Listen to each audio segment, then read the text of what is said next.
আজ আমি এই মোচাটা রান্না করব। প্রথম থেকে শেষ ভিডিওটি দেখতে থাকবেন কিভাবে রান্না করি। প্রথমে এই মোচাটা ছাড়িয়ে বেটে নেব। মোচা বেটে নিয়েছি।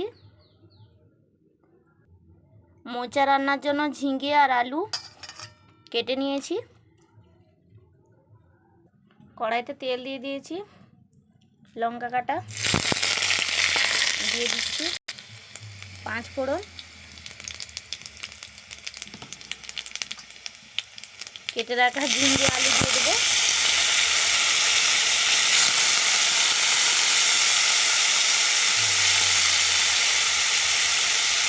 তো ভালো করে ভেজে নেব। লবণ, হলুদ গুঁড়ো,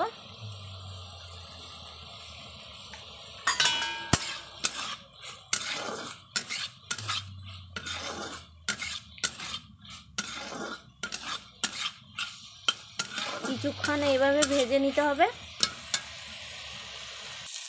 ঝিঙে আর আলু ভালো করে ভাজা হয়ে গেছে। তেজপাতা,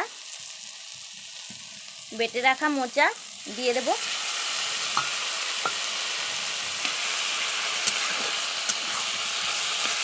আমি তরকারিটা সম্পূর্ণ নিরামিষভাবে রান্না করলাম। আপনারা চাইলে পেঁয়াজ দিয়েও করতে পারেন।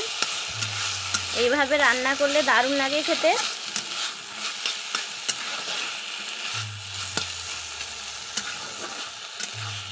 যদি আমার ভিডিও ভালো লাগে লাইক সাবস্ক্রাইব করবেন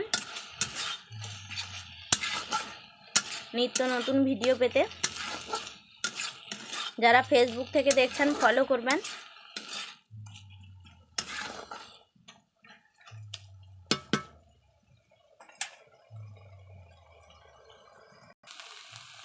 তরকারিটা হয়ে এসছে, উপর থেকে একটু চিনি দিয়ে দেব।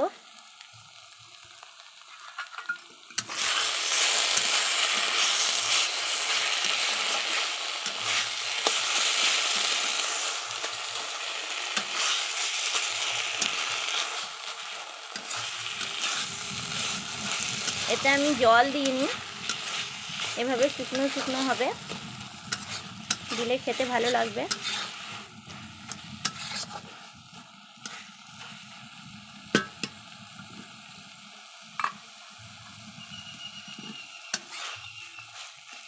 তরকারি রেডি হয়ে গেছে, নামিয়ে নেব।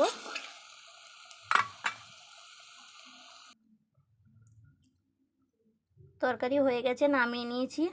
দেখুন কত সুন্দর হয়েছে।